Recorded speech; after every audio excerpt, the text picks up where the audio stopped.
What are the advantages of genetically modified organisms? It is used in the production of biopesticides and pest-resistant plants. Bt cotton plants express the Bt toxin gene by producing toxin that provides insect resistance. However, as these cells are not immortal, the patient requires periodic infusion of such genetically engineered lymphocytes.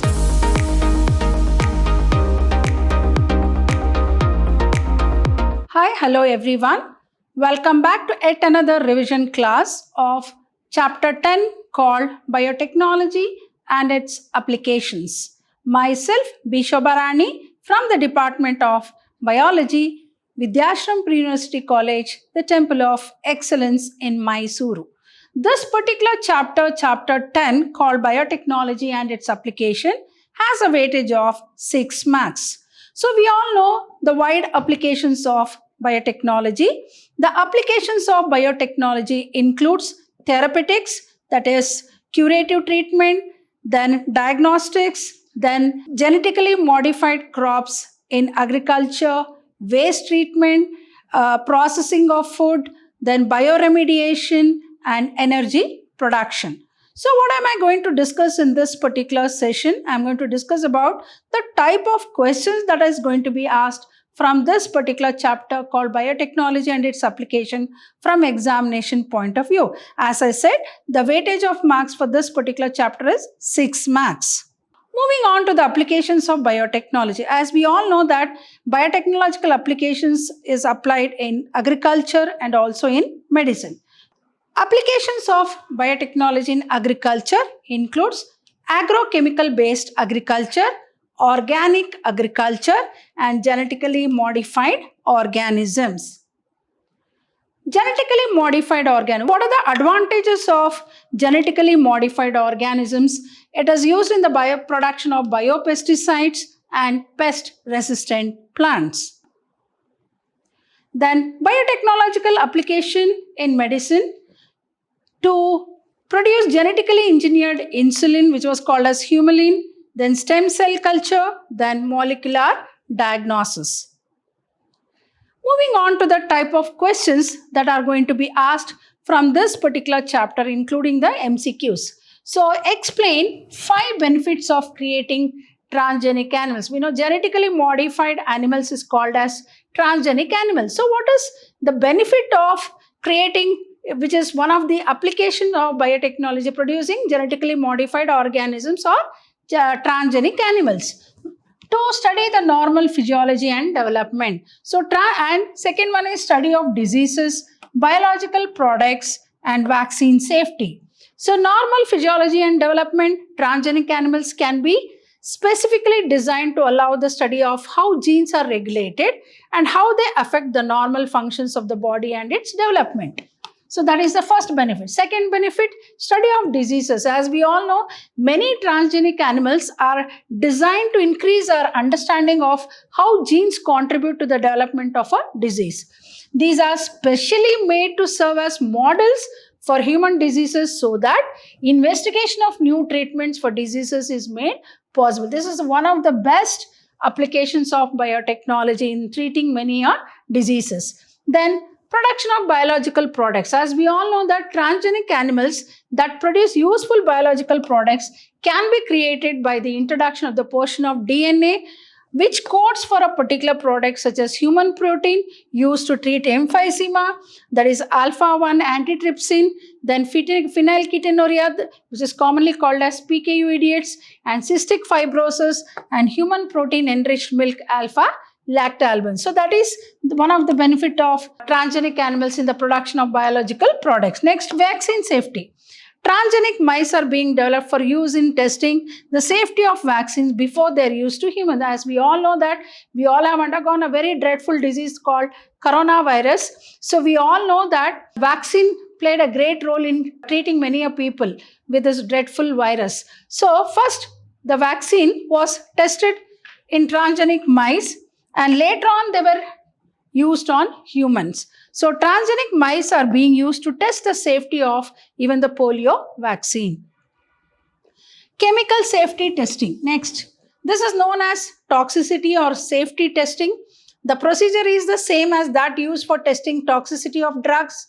Transgenic animals are made that carry genes which make them more sensitive to toxic substances than non-transgenic animals. So toxicity testing in such animals will allow us to obtain results in less time.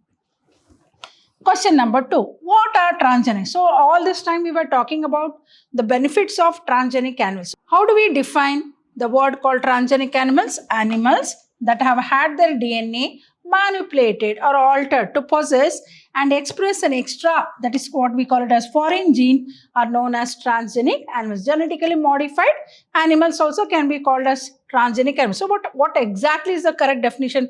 Animals that have had their DNA manipulated, altered to possess and express an extra, that is a foreign gene, are known as transgenic animals. Next. Question number 3. This is very important from examination point of view, which is asked for 3-marker question. What is RNA interference? How does RNA interference help to develop resistance in tobacco plant for nematode infection? So RNA interference, which is also called as silencing mRNA, it involves silencing of specific mRNA due to a complementary that is double-stranded RNA molecule that binds to and prevents translation of the mRNA. So what are the steps involved in RNA interference then? First step, double-stranded RNA, that is what we call it as dsRNA, is produced endogenously or exogenously. Next, using agrobacterium vectors, nematode-specific genes were introduced into the host plant, that is the tobacco plant. As we all know that tobacco plant is a commercial plant which is affected by a nematode. So in order to save this tobacco plant, so RNA interference methodology is used. So introduction of DNA produces both sense and antisense RNA in the host. These two RNAs being complementary to each other formed a double-stranded RNA, that is dsRNA, that initiated RNA. I means RNA interference. The double-stranded RNA injected into the host plant from outside is called, I don't know, it is like endogenously or exogenously. Outside called exogenous dsRNA. The dsRNAs are cleaved into 21 to 23 segment small interfering RNAs or siRNAs by an enzyme called dicer. Next, siRNAs are incorporated into RNA-induced silencing complex guided by base complementary of siRNA. The RISC targets mRNA for degradation. The consequence is that the parasite could not survive in the transgenic host. Next question number 4. Write the role of adenosine deaminase enzyme in gene therapy. As we all know that there is one disease called ADA, that is adenosine deaminase deficiency. So why it is so very important? Write the adenosine deaminase enzyme in gene therapy. This enzyme, adenosine deaminase, is crucial for the immune system to function. The disorder is caused due to the deletion of the gene for adenosine deaminase, which causes ADA disease. How is ADA deficiency cured by gene therapy? Steps of gene therapy. This is also very important question from examination point of view. First step, the first clinical gene therapy was given in 1990 to a 4-year-old girl with adenosine deaminase deficiency, which is also called SCID. What is SCID standing for? Severe Combined Immune Disorder or immunodeficiency. So this enzyme is crucial for the immune system to function. The disorder is caused, already I told, due to the deletion of the gene for adenosine deaminase, which is very, very important enzyme. In some children, ADA deficiency can be cured by bone marrow transplantation. In others, it can be treated by enzyme replacement therapy, in which functional ADA is given to the patient by injection. So this is one very, very important biotechnological applications in medicine. But the problem with both of these approaches that they are not completely cured. So what is the next? As a first step towards gene therapy, lymphocytes from the blood of the patient are grown in a culture outside the body exogenously. So a functional ADA cDNA using a retroviral vector is then introduced into these lymphocytes, which are subsequently returned to the patient. Next step, however, as these cells are not immortal, the patient requires what? Periodic infusion of such genetically engineered lymphocytes. However, if the gene isolates from marrow cells, producing ADA is introduced into cells at early embryonic stage, it could be a permanent cure. So this is very important, and which is the most probable question that is asked in the exam pertaining to this particular chapter called biotechnology and its application, which is having a weightage of 6 marks. Question number 6. Mention the gene that codes for insecticidal protein in Bt cotton. It is called cry gene. Cry stands for crystal protein. So cry gene. Next, define totipotency. Capacity to generate a whole plant from any cell or explant is called totipotency. Question number 8. This is also very important from examination point of view. One of the applications of biotechnology is to get pest-resistant plants. Justify the statement with reference to Bt cotton, Bacillus thuringiensis. So some strains of Bacillus thuringiensis produce protein crystals which are called as insecticidal protein that kill. That's the reason it is called insecticidal protein that kills insects like lepidopterans, coleopterans and dipterans. Protein crystals form during certain phase of their growth. The cry gene, there are two, one is called cry1AC and cry2AB from B. thuringiensis. Coding for the toxins are transferred to cotton plants. Proteins encoded by these genes control the cotton bollworms. Bt cotton plants express the Bt toxin gene by producing toxin that provides insect resistance. Bt toxin protein exists as an inactive protein. Insect ingests the inactive toxin, converts to active toxin at alkaline pH of gut of insect, which solubilize the crystals. Next, toxin binds to the surface of the midgut of the epithelial cells, which create pores, and that cause what? Cell swelling and lysis, and eventually cause death of insect. So this is one very, very important application of biotechnology to produce what? Particularly in the field of agriculture, to produce pest-resistant plants. Question number 9. Why meristems are preferred in tissue culture? Why particularly? As we all know that meristem, which are the meristematic cells which are found at the growing regions of the plant body, is free from virus, and meristematic cells have the capacity of cell division. They have the active rate of mitotic cell division, and that particular region is free of virus. So usually meristems are preferred in tissue culture. Next, question number 10, which is a split question. What is biopiracy? How ADA deficiency is cured by gene therapy?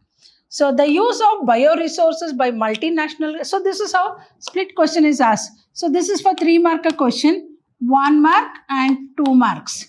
So the use of bioresources by multinational companies and other organizations without proper authorization from the countries and people concerned without compensatory payment.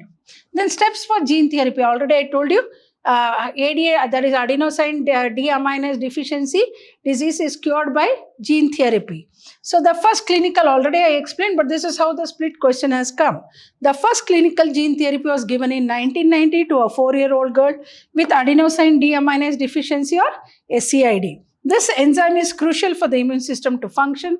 The disorder is caused due to the deletion of the gene called adenosine deaminase enzyme. In some children, ADA deficiency can be cured by bone marrow transplantation. In others, it can be treated by enzyme replacement therapy, in which functional ADA is given to the patient by injection. But these procedures are completely, but the problem with both of them, they are not completely cured, they are temporary. So what is the best method? The first step towards gene therapy is lymphocytes from the blood of the patient are grown in a culture outside the body. A functional ADA cDNA is then introduced into the lymphocytes, which are subsequently returned to the patient. However, as these cells are not immortal, the patient requires periodic infusion of such genetically engineered lymphocytes. However, if the gene is isolated from the marrow cells producing ADA is introduced into cells at early embryonic stage, then it could be a permanent cure. Moving on to question number 11, very important. Write a note on biopiracy with reference to basmati rice. So how do we define the word called biopiracy?